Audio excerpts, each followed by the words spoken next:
அண்மைச் செய்தி. சென்னை அண்ணாநகர் சிறுமி பாலியல் வன்கொடுமை தொடர்பான வழக்கில் அதிமுக வட்டச் செயலாளர் கைது செய்யப்பட்டிருக்கிறார். வழக்கில் குற்றம் சாட்டப்பட்டவர்கள் ஆதரவாக செயல்பட்டதாக கூறி அதிமுக வட்டச் செயலாளரை போலீசார் கைது செய்திருக்கின்றனர். அதிமுக வட்டச் செயலாளர் சுதாகர் மற்றும் பெண் காவல் ஆய்வாளர் ஆகியோரை போலீசார் கைது செய்திருக்கின்றனர்.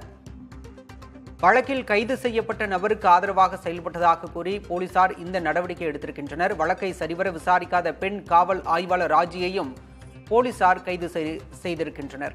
அண்ணா நகரில் கடந்த ஆகஸ்ட் மாதம் 10 வயது சிறுமி பாலியல் வன்கொடுமை செய்யப்பட்டார். இந்த வழக்கில் கைது செய்யப்பட்டவர்களுக்கு ஆதரவாக செயல்பட்டதாக கூறி அதிமுக வட்டச் செயலாளர் சுதாகரை போலீசார் கைது செய்திருக்கின்றனர்.